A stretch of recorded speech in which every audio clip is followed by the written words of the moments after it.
Hello and welcome to the Osterholm Update, COVID-19, a podcast on the COVID-19 pandemic with Dr. Michael Osterholm. Dr. Osterholm is an internationally recognized medical detective and director of the Center for Infectious Disease Research and Policy, or cidrap, at the University of Minnesota. In this podcast, Dr. Osterholm will draw on more than 45 years of experience investigating infectious disease outbreaks to provide straight talk on the COVID-19 pandemic. I'm Chris Dall, reporter for cidrap News, and I'm your host for these conversations.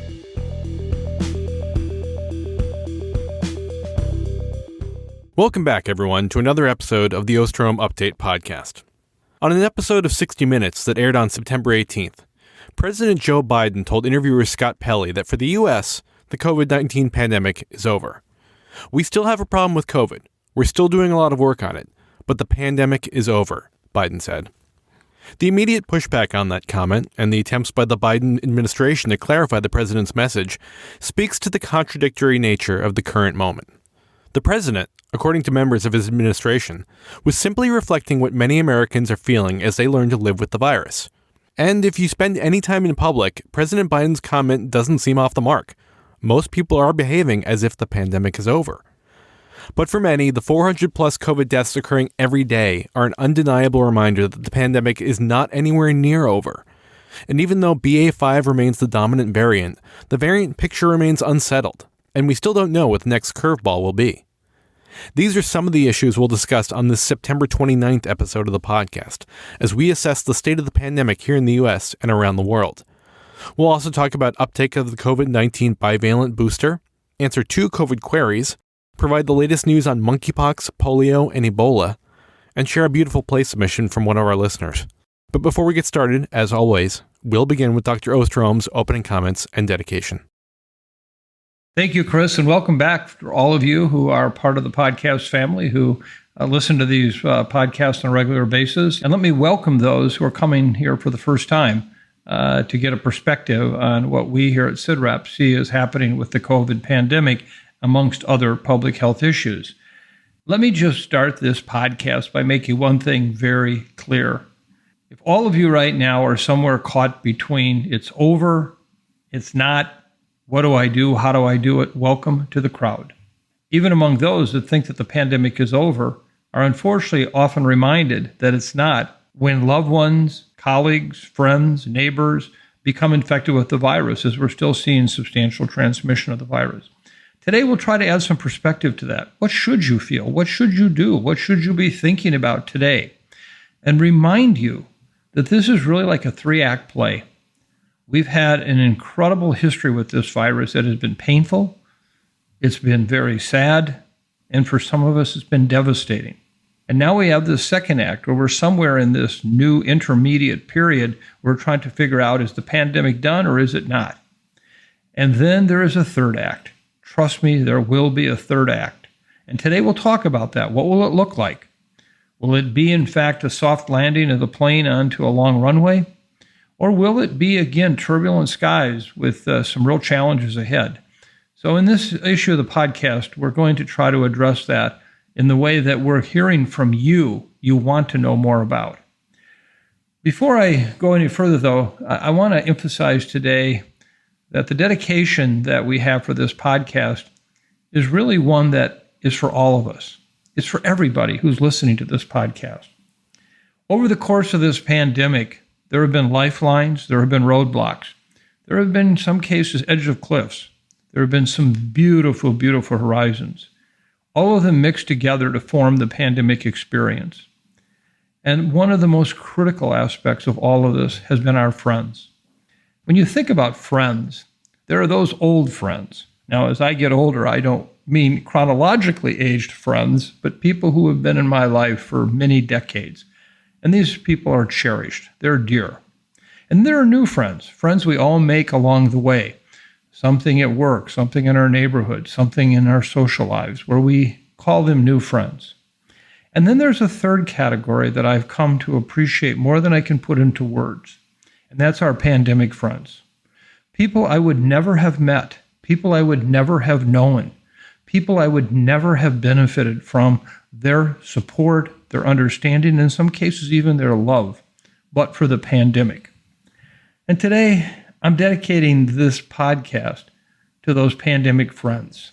One of my old friends, who I consider among one of the most priceless people in my life, once wrote to me words of St. Thomas Aquinas. Aquinas said, "There is nothing on the earth more to be prized than true friendship." And I so heartily agree with that. And in particular, I think the pandemic friendships forged out of this very, very difficult period of time, are among some of the dearest friends that I have today. And one in particular I want to give a shout out today is someone who I had no way of knowing before the pandemic. We surely did not have common paths that would normally cross, and someone who has come to mean so much to me in my life, as well as her family. That's Sarah Marie. Sarah, I just hope you understand the beauty of your friendship, our friendship, that with our families, and what that means. And I know for many of you listening today, you've had your Sarah Maries. So today I dedicate this to all my pandemic friends, and in particular to you, Sarah Marie. We're thinking of you so much these days. Now let me move on to my new challenge in these podcasts, and that is to give you a glass half full approach at the very beginning. And as I shared with you in the last podcast, I'm now following the sunlight in Auckland, New Zealand, one of my most favorite places in the whole world. And today, September 30th in Auckland, September 29th here in the United States yet, sunrise will be at 6:59 a.m., sunset at 7:23 p.m. for 12 hours, 24 minutes, and 24 seconds of sunlight. That's an increase of almost 2 minutes and 20 seconds a day right now. And for those of you who have very appropriately pointed out, it's not just sunrise and sunset. Let me just add today's civil twilight. That light, when there's enough of it such that you can still maintain outdoor activities without artificial light. Civil twilight today is from 6:23 to 7:49. We so appreciate your ever-increasing light picture in New Zealand. We're living on that. We know that you're sharing some of that light with us, and we so appreciate what you're about to experience, and we will eventually one day. I also have to give a shout out in Auckland to the Occidental Belgian Beer House, that on Vulcan Lane, one of my favorite places in the world. So I hope you're all doing well down there today, and that you are able to appreciate that increasing sunlight. So, Mike, let's start with the international situation. While cases and deaths continue to fall globally, there are early signs of rising COVID activity in Europe. What are you seeing internationally? Let me start out by following up a point that I just made in the dedication. We are in a 3-act play. I feel like we're now in the 2nd act. We are far from done with this play. And everyone wants to be through the 3rd act, and they want it to be, we all lived happily ever after. Now, someday we are going to have better control over this virus, or at least it won't extract the toll that it has over the past several years. But in this 2nd act, we don't really have a good understanding yet of what is ahead of for us. We just don't know. And as hard as that is for people to hear, it's the truth. And we have to tell people what is the truth in a public health perspective. And you'll see later in the podcast, I get taken to the woodshed pretty hard, some of these people who are really upset because they want the 3rd act to be here and done. And they want me to tell them what that's going to be about. I can't. This is part of what I have to acknowledge is my inability, is my lack of clarity, is my mud-crusted crystal ball. With great humility, I tell you, I can't. But this is what I can tell you. Let's just take a look at the international picture, for example. Where are we at right now in Act 2? You know, in some ways, Chris, it seems as if the more things change, the more they stay the same. Now, obviously, we're in a different stage of this pandemic right now compared to the previous act or previous points. So I certainly don't want to imply that everything's exactly the same. Again, in no way do I want to minimize what COVID is doing more than 2.5 years into this pandemic. But the current daily death toll, which stands at just over 1,500, is a fraction of what it has been in the past. In fact, from July 2020 to March 2022, average daily deaths never once dipped below 5,000. That's a span of 618 consecutive days. And oftentimes deaths were well above 5,000. For example, there was almost 200 days where the average number of daily deaths exceeded even 10,000. For context, the total number of deaths reported this week, not day, this week, was 9,000. Nevertheless, COVID is still extracting a heavy toll. Now, that being said, we've seen things cool off internationally these past couple of months. As of this Tuesday, average daily cases stood at 445,000, and deaths were at just above 1,500. Let me remind you that I put very little faith in the number of daily cases reported, since we know that there's such major underreporting occurring. Deaths are more likely to be reported. And if you look exactly 1 month ago today, cases were at 725,000 as opposed to 445,000, and deaths were at 2,300. So there's at least some progress. However, at the same time, there are some early and in some ways all too familiar indications that this virus is still lurking.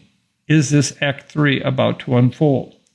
In fact, right now in Europe, which has documented steady declines throughout the past 2.5 months, is once again seeing activity bubble up. According to a recent report published by the European CDC, at least 13 countries have documented rising infections, and 9 have seen their weekly hospitalizations increase. What does this mean going forward? Well, if you look right now what's happening in France, they've gone from less than 18,000 cases a day 2 weeks ago to almost 35,000 cases a day now, almost a doubling. Austria has seen cases climb from 4,000 a day to 7,500 during that same span of time. In addition, hospitalizations are also up more than 10%, going from 900 to more than 1,000. In Denmark, cases and hospitalizations have erupted upward in recent weeks. And in England, hospitalizations have climbed from 4,500 to more than 5,100. Now, to be clear, the levels in these countries are still quite low relative to previous points in the pandemic. However, the fact that this is happening across multiple countries in Europe at the same time is somewhat troubling, since this suggests that this isn't just some one-off anomaly. And on top of that, there really doesn't seem to be a simple explanation as to why this is happening. Right now, the one thing I know that's more than capable of driving up activity is the virus itself, in the form of new variants or subvariants. We've seen versions of Omicron seem to be popping up on a daily basis, including some that might actually have some slight advantage over BA.5. The sequencing data out of Europe doesn't indicate that this latest rise is being driven by a new variant or subvariant. So, how do we explain this cause? Well, some believe it's largely due to fall's arrival and the cooler weather bringing people indoors. Others cite the absence of mitigation measures like mask mandates. And while I completely understand the desire to have a simple cause and effect explanation for things, I think it continues to ignore, or at least very best, oversimplify reality. Regardless, when you start considering all the different variables that could be playing a role, like past and present variants and subvariants, the timing and severity of surges, population level differences, testing programs, vaccinations, waning immunity, etc., it makes it very hard to draw out firm conclusions. However, that being said, understanding why these countries in Europe are seeing increases could certainly have implications for us here in the U.S., since we've seen several instances throughout this pandemic where Europe has provided us with an early look at what might be coming in the weeks and months ahead. Ultimately, time will tell. One additional footnote to this international perspective: I have just returned in the last day from Belfast, Northern Ireland, where there we had the respiratory virus meetings that are held every other year. And I was struck by the fact, with all these world experts there on respiratory transmitted viruses, rarely did I see anyone with any kind of respiratory protection on board. And to them, most of them, the pandemic was over also. Now, we'll talk more about this in a moment of what might be happening here. But we have to recognize right now that the virus isn't done with us as much as we're done with it. I can only hope that it's a soft landing story, but as you'll see in a moment when we talk about the issues of the subvariants and variants and waning immunity, that guarantee just is not possible. Here in the U.S., as we've been discussing for the last few episodes, nearly all COVID-19 markers, except for deaths, continue to show downward trends. Even child COVID-19 cases have been declining, despite being a few weeks into the school year. Of course, that could just reflect reduced testing and unreported cases, which we've been seeing for several months now. But either way, Mike, How would you assess where we are right now in the U.S., especially in light of the president's comments? It's fair to say that uncertainty is the word of the day. There continues to be a lot of it about the situation here in the U.S. and what will happen with this virus going forward. But what I can tell you with certainty, Chris, is that this virus isn't going away. I wish I could tell you that.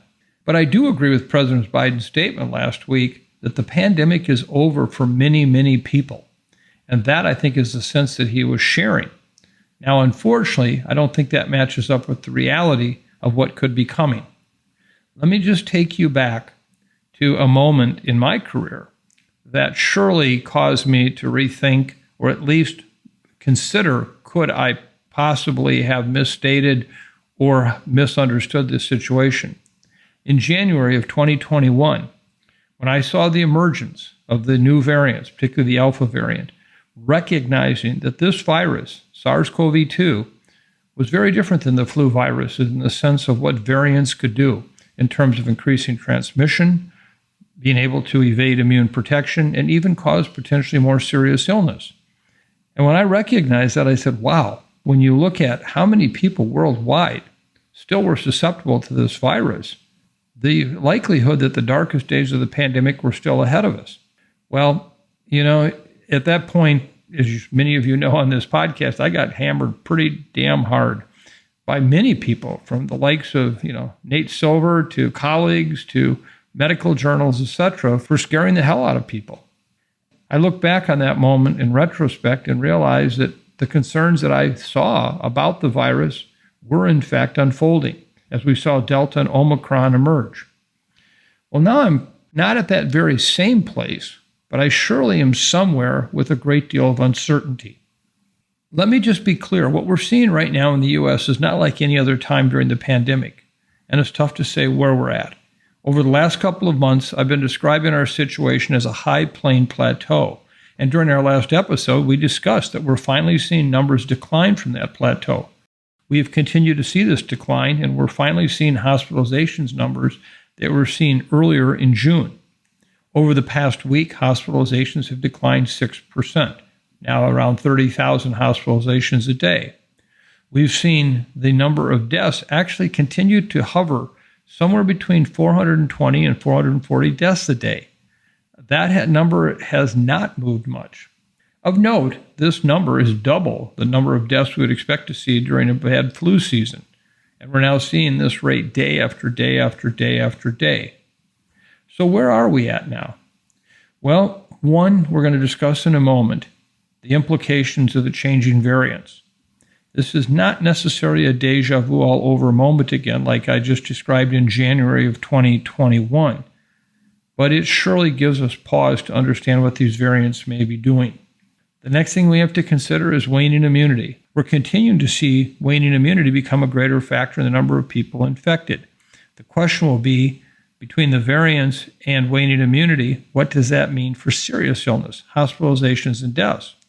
Maybe we'd all agree that we could accept widespread infections in our communities with COVID if, in fact, they didn't result in serious, life-threatening infections. Maybe that's the trade-off. But then we have to look at the issue also of vaccine uptake. And we're going to talk about that in just a moment, where I think we are also not only over the pandemic from the standpoint of recognizing what the virus can do, but we're pretty well done with vaccine programs too. And in particularly, when we're talking about booster doses. We surely see people back at work, crowded conditions, etc. And I find it interesting. The past week I've given several talks in public settings where I wore my N95, and I was the only one in the room that had an N95 respirator on. And in one case, it was somewhat uncomfortable because I actually had a participant ask, should we all be having N95 respirators on? And I could only say, well, I've got mine on because I don't want to get COVID. Do I think, based on the number of doses of vaccine I had, I'm going to become seriously ill and die? No, I don't think so. But I still am very concerned about long COVID. And we've not clarified yet just what that means in terms of infections and long COVID. So to me, I still want to protect myself. I'd rather not get infected than do. And finally, let me just say that closing our eyes and pretending that we're not going to have some change in the pandemic that could be challenging I think would be a big mistake. I do not want to be the person out here crying wolf, but I also want to add a sense of reality. And again, given variants, subvariants, given waning immunity, given the fact that vaccination levels are only continuing to drop, not increase, I worry that, in fact, we could be challenged again in the days ahead, and we will be so ill prepared, not just because we're not doing things to get prepared, but we don't even want to recognize that this is a problem. So where are we at right now? As I address several of the questions in this podcast, I think you'll see we're in that second act. And I have to tell you, I'm not sure what the third act is going to look like. So, Mike, you mentioned the variants earlier, and let's talk a little bit more about that. There have been a few preprints released and a lot of social media chatter on some of the new variants popping up. You mentioned one of them, BA 2.75.2, on our last episode. Does that variant or any of the other variants out there appear ready to challenge BA5? Well, Chris, that is the trillion-dollar question. In fact, I'd say that it's a question that is absolutely critical to understanding our road ahead. And it clearly gets into what I consider this next act of the virus and what it might look like. Let me just start by saying that at this point, I think it's very, very safe to assume that most people listening to this podcast recognize the role and impact that variants and subvariants can and do have. If you've been listening to me, you understand how my rule book of COVID is all about the rules related to variants. Again, in my mind, they represent the major wild card in all of this, since we basically know very little about what we could and should expect moving forward. So needless to say, variants are important because they have the potential to change the game. That being said, if you've kept up with the latest variant news and updates, you may feel like you're being served a daily bowl of alphabet soup that only seems to get bigger and bigger. One reason for that is the sheer abundance of Omicron subvariants and offshoots that are emerging. In fact, as of last Thursday, the WHO said it is monitoring around 200 Omicron subvariants. Of course, some of these are less relevant than others. In reality, the vast majority might not have any impact whatsoever on activity. But at the end of the day, all it really takes is one to have a major global impact. So right now, we've got what maybe is the world's biggest horse race with 200 competitors. And while the race still isn't over, there's a select group that have gained some ground and separated themselves from the others. One member of that group is BA 2.75.2. In several countries, including here in the U.S., there's some data that suggests it's currently gaining ground on BA5. That being said, it's still got a ways to go, since it only represents around 1% of the cases at this time. Regardless, it's earned some ongoing attention due to at least some recent preprints that have shown its ability to sidestep immune protection, at least in lab experiments. And this is for both natural infection immunity as well as vaccination. So that's one to keep an eye on. Otherwise, another potential frontrunner is BQ 1.1. This subvariant is actually a descendant of BA5, and neutralization studies in the lab have also shown it to be highly immune evasive. Nevertheless, while it's been detected in various countries, we're lacking a lot of real-world data that's needed to know what it's capable of doing. Let me remind you, when we talk about something being immune evasive, what it means is that the antibody or the immune response that we develop from vaccinations or from infection may not actually provide the kind of protection to keep you from getting infected. The challenge we have, does it still, however, protect you against serious illness? And that's something that we're still trying to understand. In terms of the additional variants, there's BF.7. Again, this is another descendant of BA5, and at least right now in some areas, it seems to be capable of outcompeting the competition. Right now, Europe seems to be seeing the most cases of BF7, which makes it around 20% of the cases in Belgium and 8% of the cases in the Netherlands. Otherwise, it accounts for just over 2% of cases in the U.S. Alongside BF.7 is BA 4.6, which represents 12% of the cases in the U.S. At this point, we've seen it continue to grow in numbers, but it's been relatively slow going overall. And finally, I just want to mention BA 2.3.20. Again, there's some preliminary data showing it gained some ground in certain locations. I know that probably felt like a lot. Your head's swimming. You're wondering what the heck I'm talking about. And that's okay if it went in one ear and right out the other, because the race isn't over. Our job is to keep track of these, to try to understand what they mean. And at this point, I'll just tell you there's a lot going on out there, but it's too early to call the next leg of the race. Regardless, the one thing that's definitely worth noting about this latest batch of Omicron subvariants is that each of them have independently acquired matching mutations in several different positions. In other words, although they've taken up distinct evolutionary paths, we're seeing a number of these subvariants pick up some of the same select mutations. And so with this concept, which is known as convergent evolution, we have fairly real-time evidence of this virus adapting to selective pressures placed on it. And in relatively short order when you think about how long it's been circulating in humans. In this case, the mutations that keep popping up are largely associated with changes to immune evasion, which comes as no surprise, since the heightened ability to escape protection offered by vaccines or previous infections would clearly be a major advantage to the virus at this point. And if that ability happens to be coupled with other traits that allow the virus to outpace the competition, we could absolutely see future waves. So here it is now. I'm feeling January 2021 deja vu all over again. What does that mean? Am I, out there crying wolf? Am I completely out of touch with what's really happening? Well, it's not just me saying this. In fact, on Tuesday, a story published in Science magazine spoke to this exact reality. The story, which was written by Gretchen Vogel, who's a very well-respected, widely recognized scientific writer, is titled, "Big COVID-19 Waves May Be Coming, New Omicron Strains Suggest." Quite a title.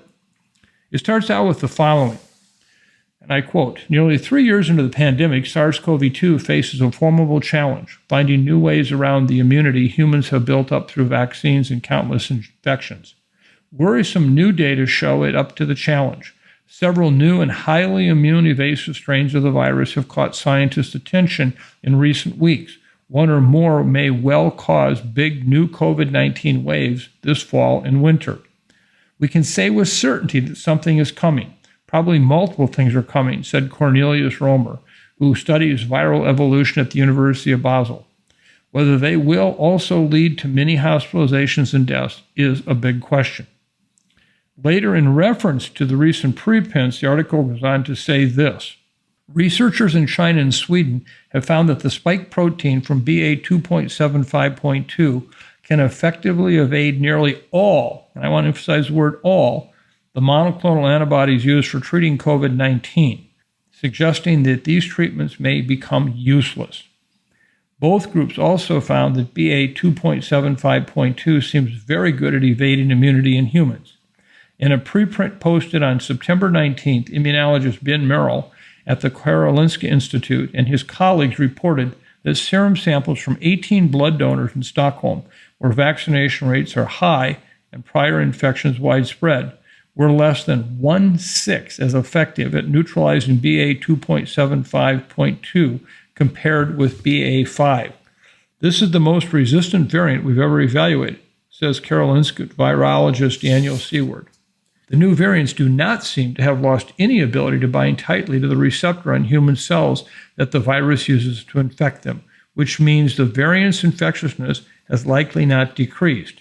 And they, the researchers from China, report some evidence that infections with the variants trigger proportionally more of the wrong types of antibodies, which bind tightly to the virus, but don't blunt its ability to infect cells. Finally, when asked about the results, here's what the preprint authors shared.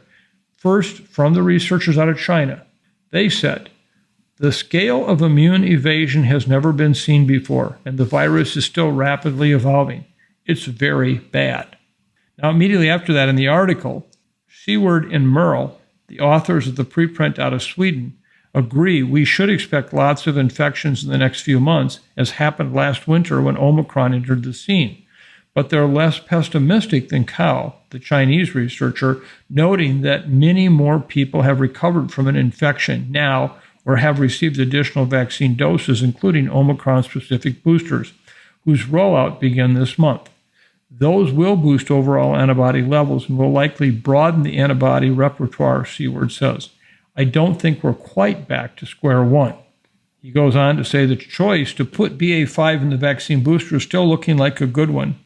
The boosters are always going to be a step behind, but the good news is that the BA.5 booster is going to be 1 or 2 steps behind the virus evolution instead of 5 steps behind. Just how brutal a comeback the coronavirus has managed will become clear once more people become infected with the new strains. The next wave may also provide better clues about what factors trigger or prevent severe disease, Merrill said. I think we're going to learn a lot this winter. So there you have it. The arms race that's happening between the virus and our immune system hasn't slowed down. And although we have yet to fully understand what our future will look like, this is not the time to assume we're in the clear. And yet many have. And let me just emphasize, while we are witnessing some of the better days of the pandemic in terms of overall case numbers and deaths, they're not gone away. And we don't know what's going to happen with these new variants. I know this is not satisfactory information for so many of us who want some definitive answers. But again, we have to stay tuned. We don't know what the third act is going to bring us.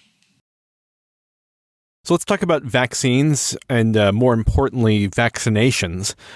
The updated bivalent booster shots from Moderna and Pfizer were authorized by the FDA and recommended by the CDC at the beginning of September. Do we have any numbers on uptake yet? And do you have any concerns that President Biden's comment about the pandemic being over could dissuade people from getting that booster? Well, Chris, the booster rollout is underway. But as of last Friday, when the most recent CDC vaccine data was released, only 4.4 million Americans had received their updated booster shot. This is less than 2% of those who are eligible. And repeat, this is less than 2% of those who are eligible. Since the bivalent boosters became available, the average number of daily vaccine doses administered has increased significantly in the U.S. On September 14th, an average of 392,000 doses were being administered. Let me repeat that. 392,000 doses were being administered. This is compared to 77,000 doses on September 5th, the day before the bivalent booster became widely available. But to put these numbers into perspective, this doesn't even begin to compare to the number of doses administered back in November of 2021, when many individuals were getting their first booster doses, which peaked at over 1.8 million in early December. This was also when Omicron started to pick up, so it's likely that people were more eager to get their booster doses when it was clear to the public that the pandemic was not over. This is also significantly less than the overall peak average number of daily vaccine doses administered back in April 2021 at nearly 3.5 million. Remind you again, 3.5 million doses on a daily basis. In fact, the current vaccine uptake is even lower than it was in June of 2021, when many officials in the country had stated they believed the worst of the pandemic was to be behind us. We've seen with previous vaccine rollouts that uptake is usually highest immediately after a vaccine becomes available, and it slows as time goes on. We saw this with those who we recommended getting a fourth booster who were 65 years of age and older.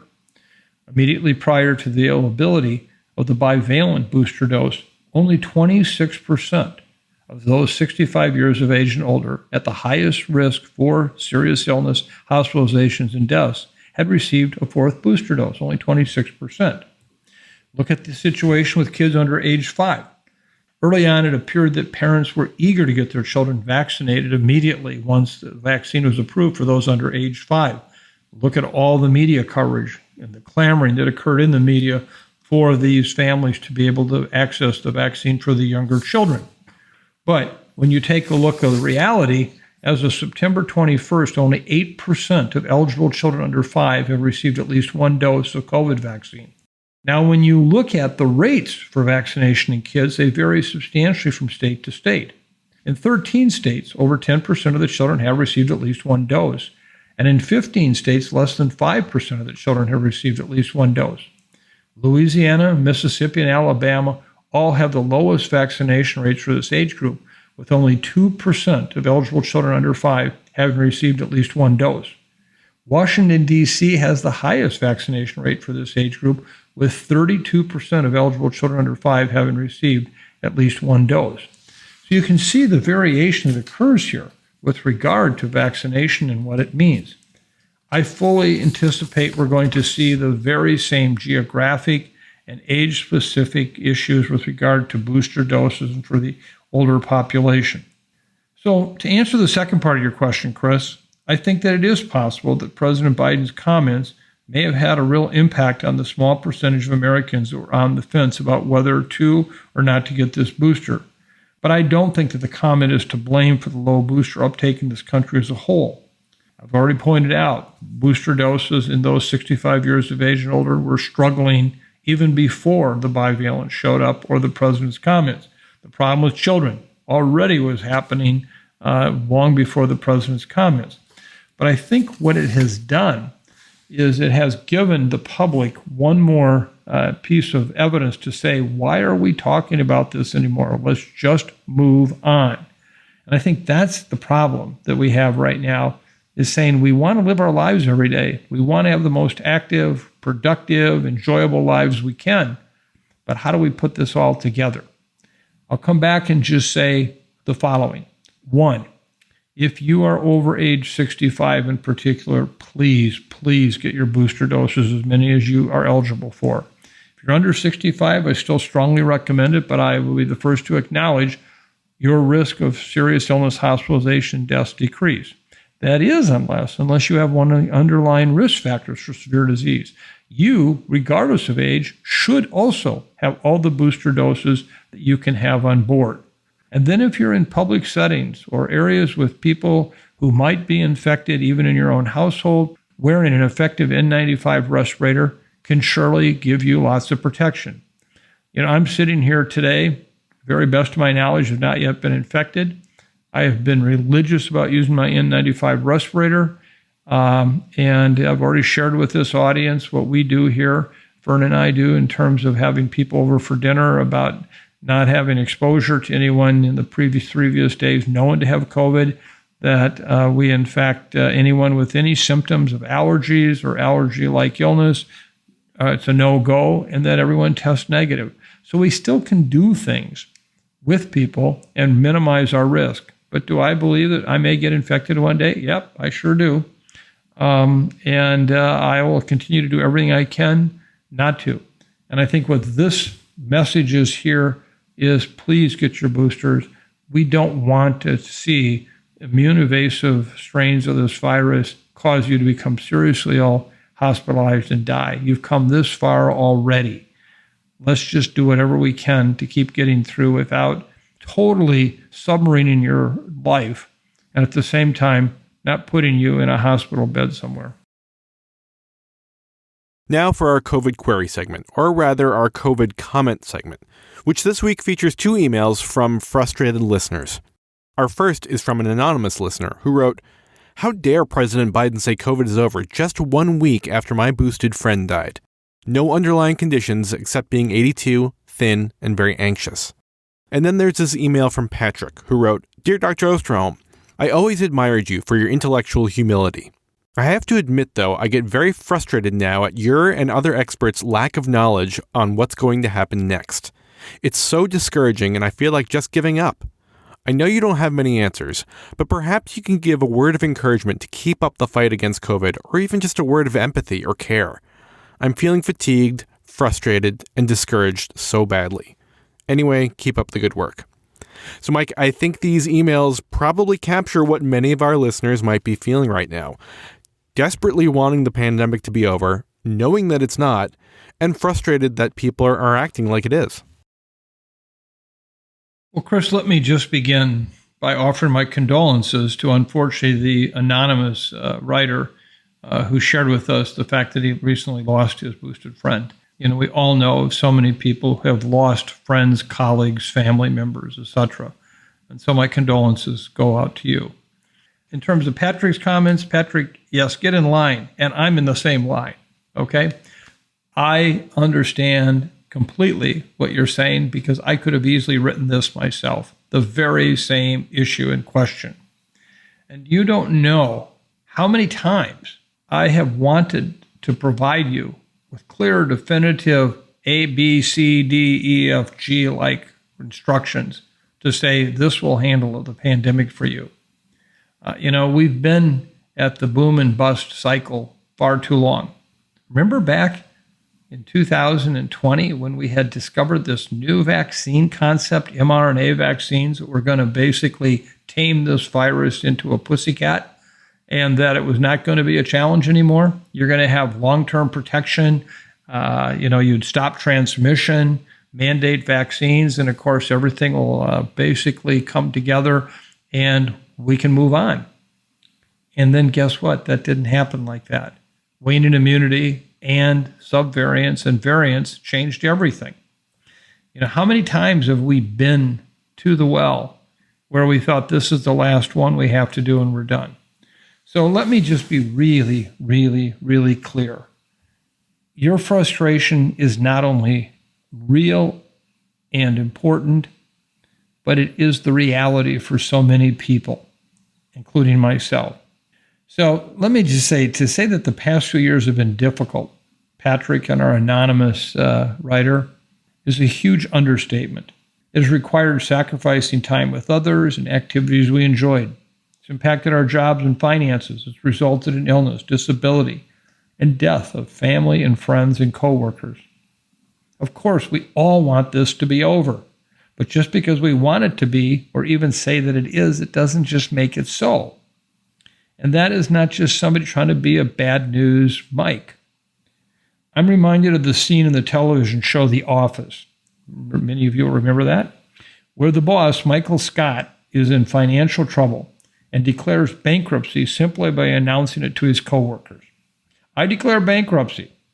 One of the accountants corrects him that just by saying those words, it doesn't fulfill the requirement of actually putting the process in motion.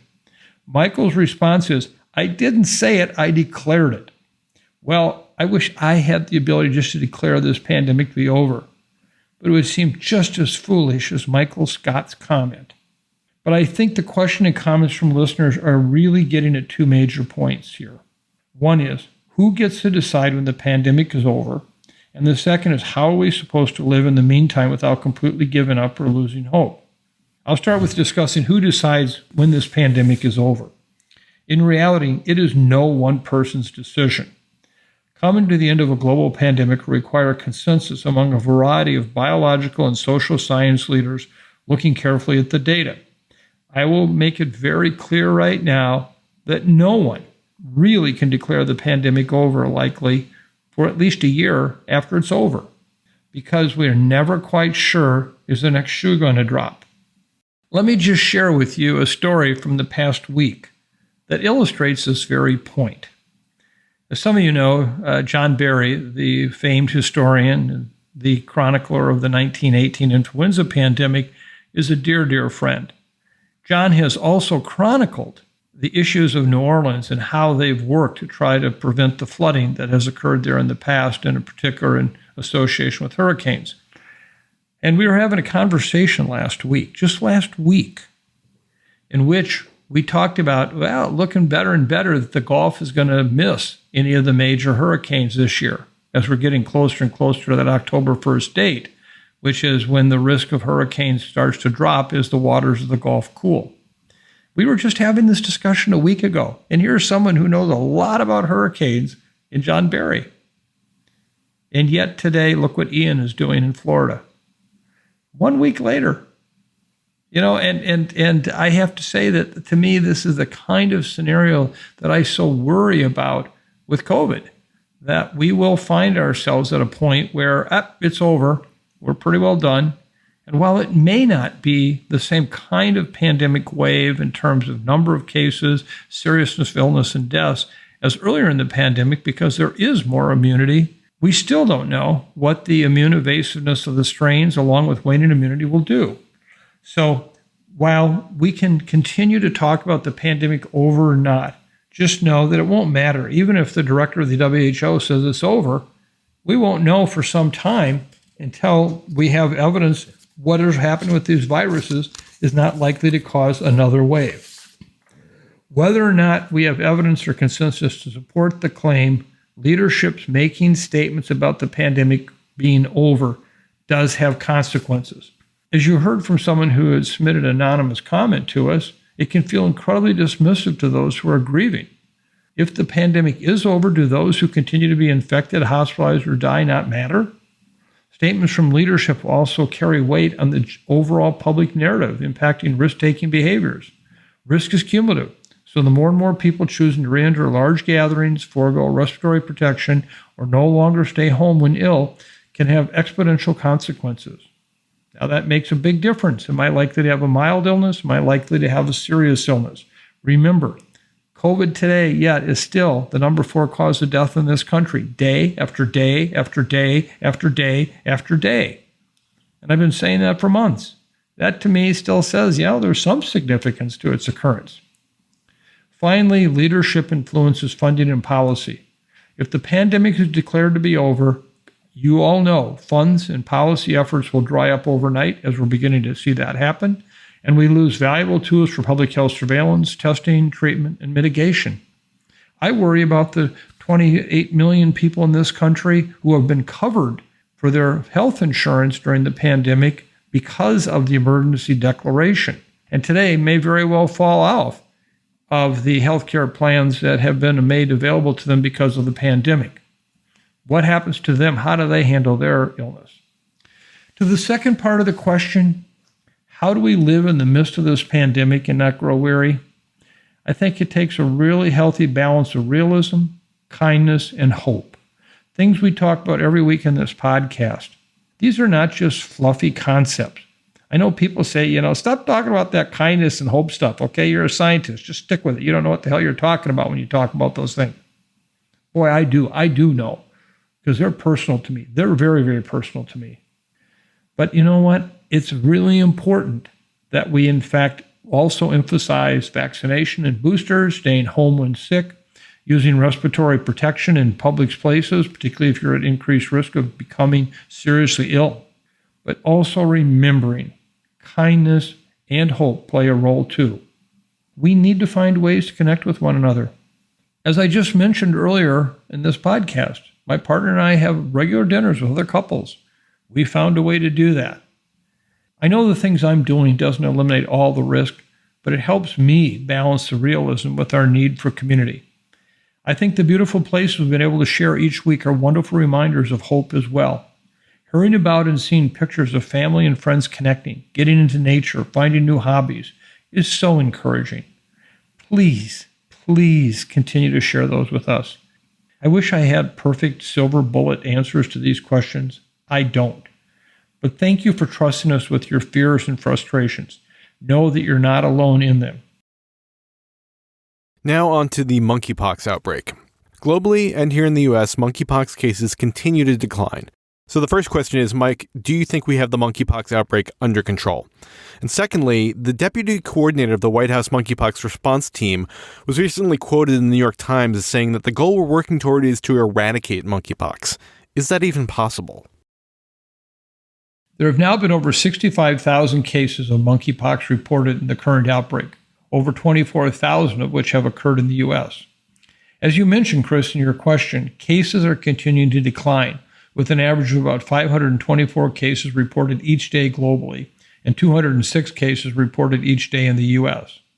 I think in general, reporting is actually fairly complete, meaning that we're surely missing cases that are being misdiagnosed or not being diagnosed because they're not presenting to medical care with monkeypox, and in some cases not adequately tested. But I think we've got a pretty good handle on the overall size of the iceberg of what's under the water and what we see on top. It's notable that the current number of cases is about half of the average number of new daily cases that we were seeing at the peak of the outbreak in mid-August.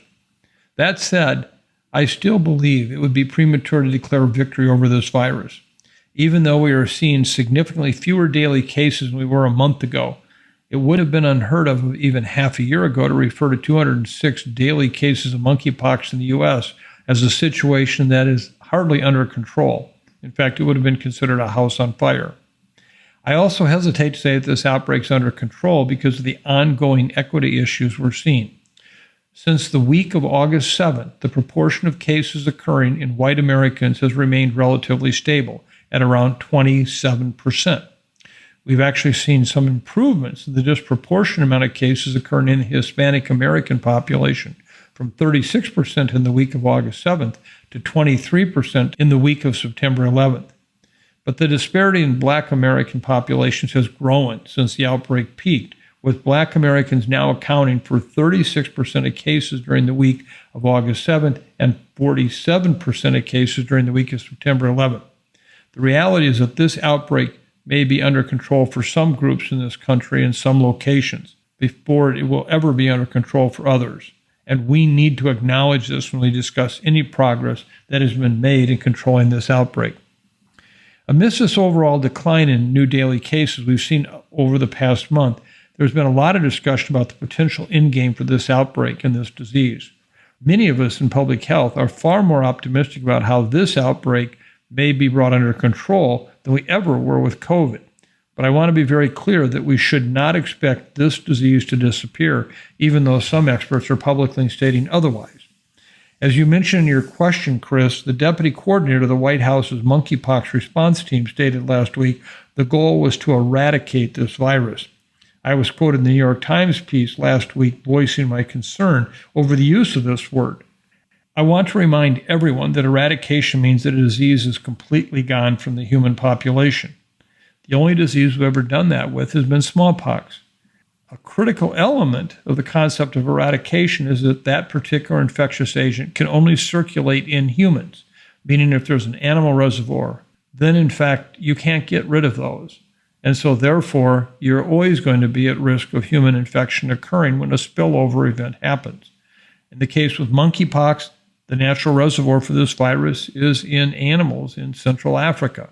So there is no possible way that you can eradicate this virus.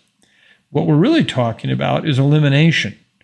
In this case, what we've seen in the U.S. with diseases like measles is a much better goal, where we make every effort to keep it out of the U.S. in terms of our vaccination programs and follow-up, or for that matter, anywhere in the world. But that occasionally spillovers will occur. Remember polio elimination, same kind of concept. Yet when we let our guard down with vaccinations, the virus ended up spreading. So at the very best, what we're going to do is end up hopefully providing for elimination of the virus out of many countries. It still is not clear to me how we're going to address the ongoing challenge in Central Africa until the vast majority of that population can be vaccinated against monkeypox. We will continue to see spillovers of infections from animals to humans, which then have every possibility of fueling another round of human infections around the world. So at this point, it's clear that we can bring this virus infection under control in many locations, and that we ultimately need to focus on how we're going to keep it from spilling over from the wildlife reservoir in Africa. And now for some updates on other infectious disease stories in the news. Polio in the U.S. and an Ebola outbreak in Uganda. Mike, what's the latest on these two stories? Let's start by discussing where we're at with polio in the U.S. It's been over 2 weeks since the governor of New York declared a state of emergency due to the virus. The state of emergency will end on October 9th unless the governor chooses to extend it. Some have argued that this declaration of a state of emergency was an overreaction, given that there was just one case of paralytic polio reported at the time, and as of today, there have not been any other additional cases reported. But I want to shed some light on why this emergency declaration is really important and why it is not necessarily an overreaction, even if we don't see a single additional case of polio at this time. First of all, remember, it has continued as a virus to be detected in the wastewater of at least 4 different counties in the state of New York. And so from that perspective, we know we've got virus circulating. But as I pointed out in the previous podcast, the likelihood that someone will actually transmit the virus to someone else and they themselves develop paralytic polio may be as low as 1 in 2,000 to 1 in 2,500. So meaning that a lot of people may get infected, but then getting paralytic polio is still a rare outcome. But over time, if enough people get infected, you could still have a sizable outbreak. We don't know where we're at in that area right now. By declaring a state of emergency, it actually was a set of words that describe a policy situation where it allows for providers like pharmacists, emergency medical workers, and midwives to administer the polio vaccine, which they typically would not be able to do. It also allows doctors and nurse practitioners to issue standing orders for polio vaccines that are not patient-specific. This has made it easier for New York public health workers to get as many unvaccinated children and adults vaccinated for polio in a timely manner as possible. So this really means that the declaration of a state of emergency may play a critical role in raising polio vaccination rates in New York and getting booster doses to those at highest risk of contracting the virus. If it is successful enough in doing that, it may prevent future cases of paralytic polio, which may cause vaccine skeptics to say that the declaration was unnecessary, when in reality, the rise in vaccination rates may very well be the reason that this one case of paralytic polio never develops anything further. I also want to address the Ebola virus disease outbreak that's raising a lot of concerns in Uganda.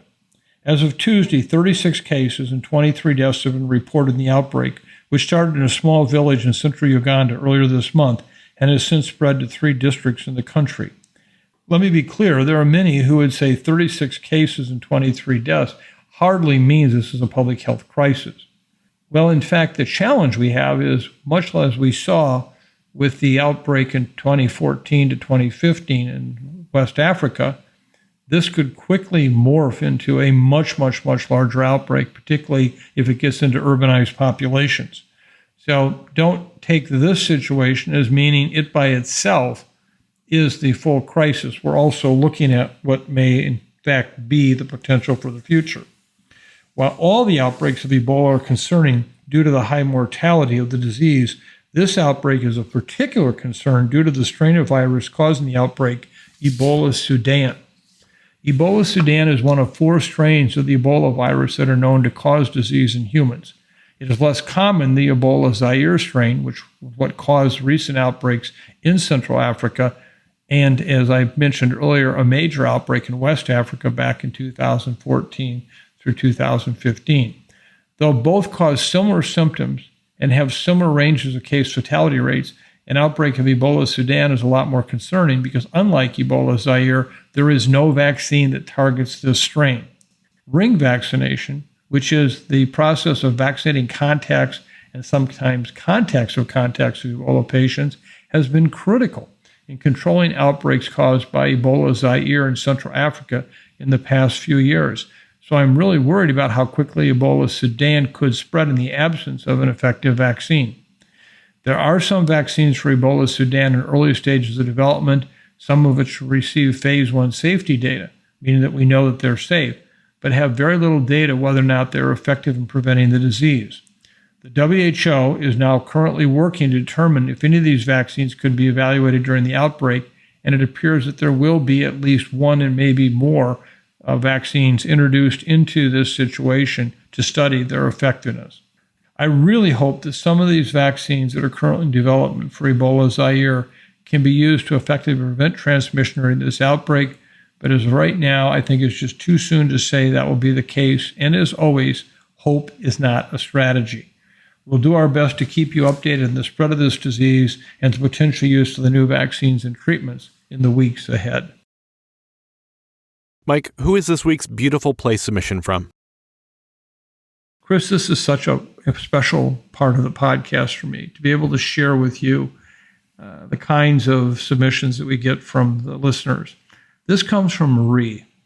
And Marie writes, and it's a slightly edited piece because it was much longer. Thanks for your podcast and science-based information.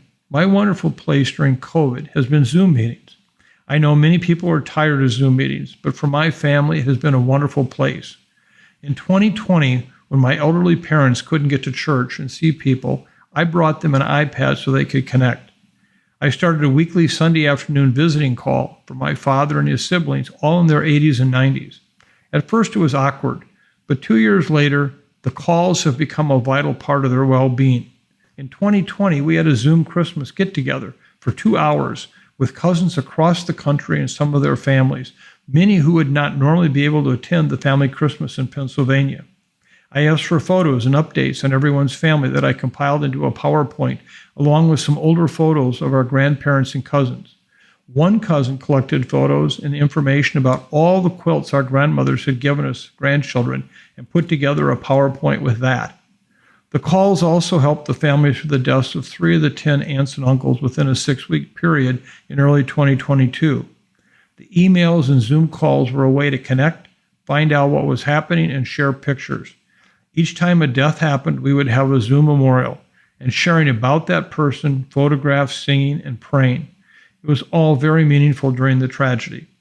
Through Zoom, my parents have also been able to go to church every week, hear violin concerts by a young woman who used to work for them, see their great-grandchildren, connect with friends across the country, and continuing living well even though home. My immediate family also gets on Zoom calls weekly with my children and grandchildren. We live on both coasts and in the middle, so seeing each other is difficult with COVID. Zoom has been a wonderful place for us. I've included one photo, a Zoom birthday party. Thanks for all you do to educate the public. Marie. Marie, thank you for helping to find that gold nugget somewhere buried against all the debris of life. And this, I think, is an example of what can be done, the creativity. Yes, Zoom can just be a process of a work-related communication, or it can bring families together when it otherwise would not be possible. So thank you for sharing this. This is a beautiful place. And I can tell you that in my own family, Zooms have become very, very important as we too have relatives and close contacts around the country.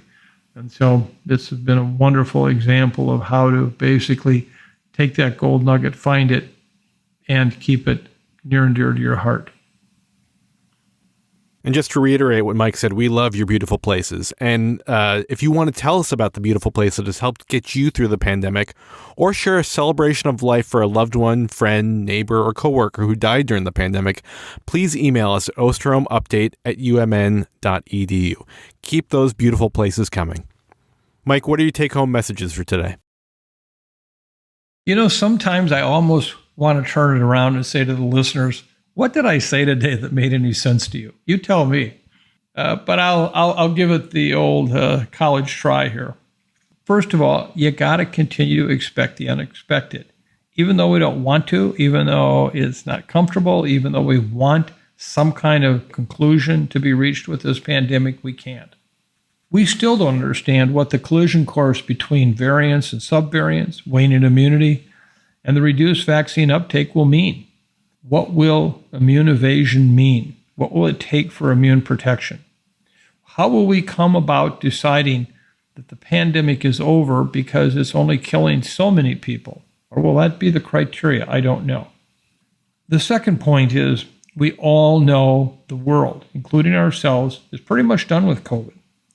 We need to acknowledge that in such a way that we don't blame, that we don't find people at fault. This is part of, in a sense, almost a pandemic grieving process. And I've tried very hard to understand people and where they're at and what they're feeling. And then to take the reality of what we know about this virus and share it with them. You know, I think Patrick's comments today to me were right on the mark. He was fair in saying, I wish I'd give him something useful.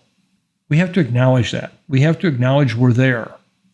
And rather than become angry or rather than reject what we think is information that we don't want to hear, we have to figure out how to process that, how to move on, how to live our lives. How do people who are in constant crisis live their lives? You know, I find myself sometimes living a life in this country that I forget that there are people who literally every day exist just to survive for that day. And I think to myself, how do they get things done? How do they live life? You know, what do they do? Well, ours isn't quite that bad at all. But COVID surely has thrown in some real monkey wrenches. So I think that at this point right now, we have to figure out how to live with this. How do we deal with it? And what does that mean? And then finally, friends. Never forget what they represent to us. Yes, family is critical. Colleagues are critical. But you know what? Invest in friends. Be kind to your friends today. Reach out to a friend today.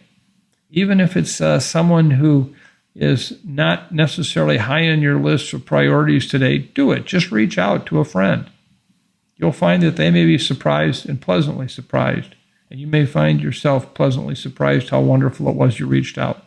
So I think today, clearly, one of the underappreciated aspects of this pandemic has been the ability to find, nurture, and appreciate friends.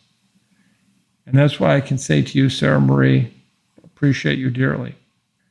So to me, Chris, I still welcome the audience writing in and telling me the 3 points of today's podcast that I should have known and didn't share with you. And just know that, I find myself, the older I get, the more vulnerable I am to learning. It's a wonderful phenomenon. So I always welcome the feedback and how you can help me learn a bit more. And do you have any closing songs or poems for us today, Mike? Thank you. Of course, how would I end this without such, right? Well, the one I'm choosing today is in keeping with a theme I've already discussed. And it's also one that actually some of you may think that I'm losing the ability to be creative. This is a song, the lyrics for which I've used 5 previous times on this podcast, but it means so much to me that I have to use them again, and particularly in light of the dedication we had today. I've used this song on the May 6, 2021 podcast, episode 54 on vaccines and taking care of friends. I used it on August 19th, 2021 in episode 65, an ongoing tug of war. I used it on December 9th, 2021 in episode 81, the early data on Omicron. And then again on March 31st, 2022 in episode 97, the virus isn't done with us.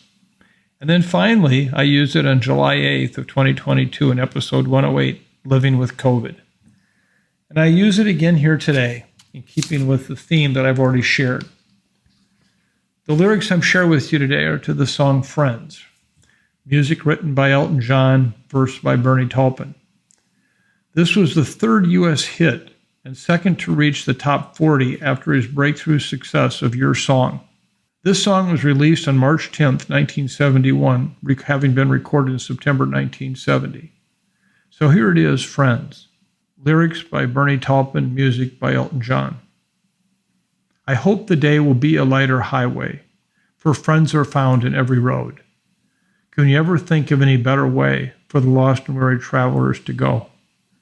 Making friends for the world to see, let the people know you got what you need. With a friend at hand, you will see the light. If your friends are there, everything's all right. It seems to me a crime that we should age. These fragile times should never slip us by. A time you never can or shall erase. As friends together watch their childhood fly. Making friends for the world to see. Let the people know you got what you need. With a friend at hand, you will see the light. If your friends are there, then everything's all right. Making friends for the world to see. Let the people know you got what you need. With a friend at hand, you will see the light. If your friends are there, then everything's all right. Elton John and Bernie Taupin. Thank you again for joining us this week. I hope that you were able to get some information that can at least help your guidance system understand where we're at in this pandemic. And I hope it nudged you a bit in thinking about your friends, what they mean, how you can reach out, and in this time of uncertainty, develop a new appreciation for friends. Yep, the virus is going to continue to do what it does. The variants, subvariants are going to continue to emerge. I hope that we don't see increased major activity in the fall and winter, as was suggested in the science piece. But I, at this point, don't put anything past this virus. I know we want some conclusion, but it ain't over till it's over. And we'll stick with you through this. In the meantime, there's a lot we can do to live our lives in such a way we don't let the virus control us. I'll be damned if I'm going to get infected with this virus, but at the same time, I'm going to live my life. And I think that's what we're all looking for. So thank you again. I want to thank the podcast team. I work with the most incredible people in the world at cidrap. Just simply incredible. I also want to just emphasize to all of you that we welcome your comments, your feedback. And I also want to just remember that today, again, used a bunch of numbers. And our anonymous writer reminded us that those numbers are not just numbers. They're real people. They're our moms and dads, our grandpa and our grandmas, our sons and daughters, our friends who have become seriously ill and died from COVID. 420 to 440 people a day are dying from COVID in this country. Those are not just numbers, those are people. We can't ever forget that. So until the next podcast, be safe, be kind, reach out. Thank you so much for listening and for being with us. We appreciate this podcast family very, very, very much. Thank you. Thank you.